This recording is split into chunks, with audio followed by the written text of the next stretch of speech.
déjà essuyé quelques départs, hein, parce que pour construire l'équipe, il fallait déjà qu'on sache avec qui on repartait. Donc ce qui est déjà, avant de répondre là-dessus, ce qui est déjà positif, c'est qu'on a re-signé, je dirais 16 ou 17 joueurs de l'effectif de l'an passé. Donc quand tu as un effectif qui va en finale, re-signer 16 ou 17 joueurs, c'est déjà important. On a re-signé la totalité de notre défense, donc c'est déjà une bonne base pour le nouveau coach Stéphane Barin.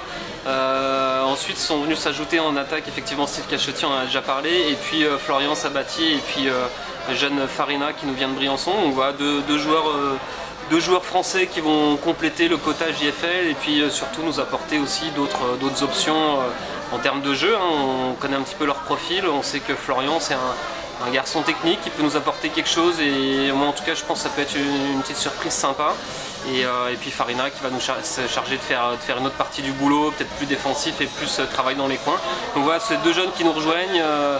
Aujourd'hui on a notre quota on a 9 joueurs français dans l'équipe, sachant qu'il en faut 10. On attend le retour de Maxime Martin s'il va poursuivre avec nous. S'il poursuit avec nous, on a nos 10 JFL, et puis après il nous restera 2 attaquants à trouver, je pense étrangers, parce que dans les joueurs français on n'a plus forcément ce qu'on cherche aujourd'hui. Un gardien également? On a un gardien qui s'engage avec nous, ouais, Benoît Niclot. On a aussi avancé avec un autre gardien, on va certainement mettre les deux en concurrence, qui s'appelle Lucas Savoie. Donc voilà, on est en train de travailler là-dessus. Notre premier gardien restera André Yoseva.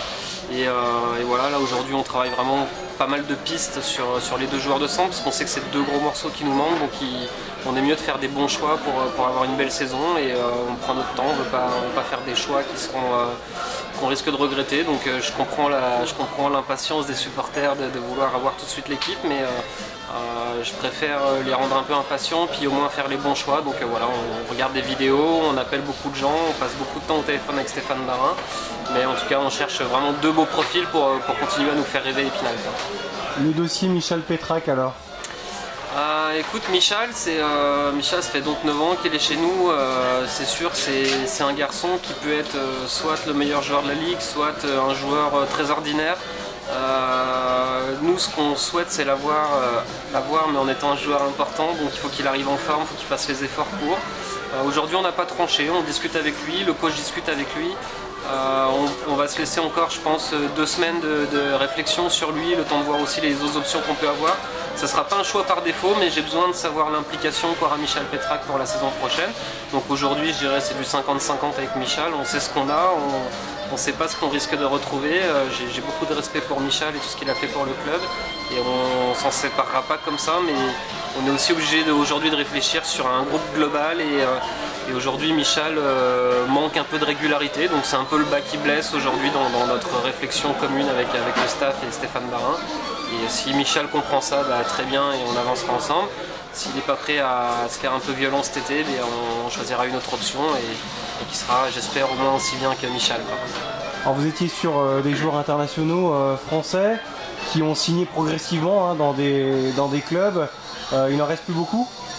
Non, il reste effectivement pas grand chose. De toute façon, en fait, c'est un calcul assez simple. Aujourd'hui, tu as 14 équipes, il faut 10 joueurs français, ça fait 140 joueurs français pour le championnat.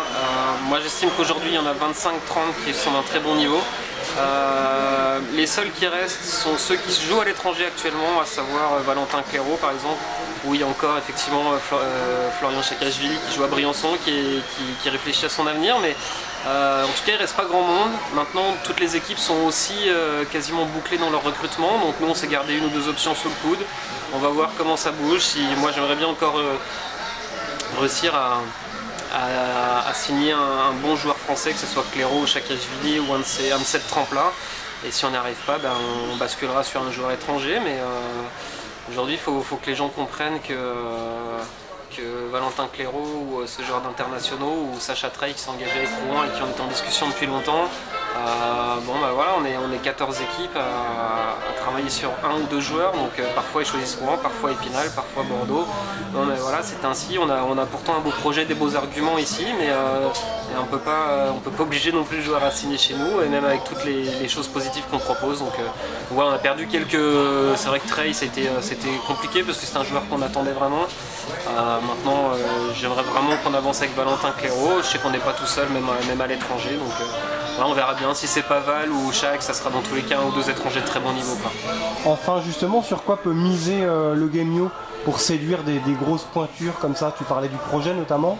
Ouais, tu sais, depuis 1 an, tout le nouveau projet qu'on a mis en place, on a montré, je dirais, au monde du hockey français, puis aussi à Épinal, qu'on était une place importante. Aujourd'hui, dans le hockey, il y a beaucoup de monde, il y a des gens qui sont derrière le projet, qui soutiennent le projet, donc c'est important.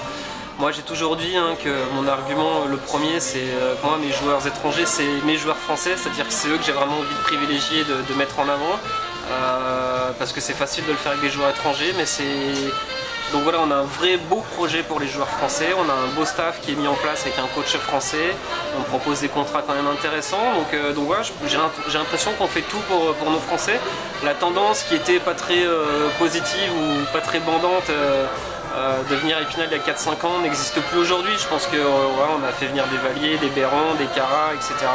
Alors ils ne sont pas restés pour chacun des raisons bien précises et particulières, mais en tous les cas aujourd'hui on est quand même un projet excitant pour les Français et moi je suis content quand un gars comme Sacha Treille met en bascule Rouen-Épinal et puis au final choisir Rouen malheureusement, mais je veux dire qu'on fait partie du projet, donc voilà, il y a d'autres Français importants qui savent qu'on existe et qui en discutent et voilà, on s'est dit que jusqu'à 2017, il y a les championnats du monde en 2017, on s'est dit qu'on voulait faire venir un max internationaux. Bon, il nous reste 2 ans pour le faire et j'ai bon espoir que l'année prochaine, cette année, ce sera malheureusement peut-être un peu compromis, mais pour la saison suivante, on va travailler dur très tôt pour avoir de très bons joueurs français dans l'équipe.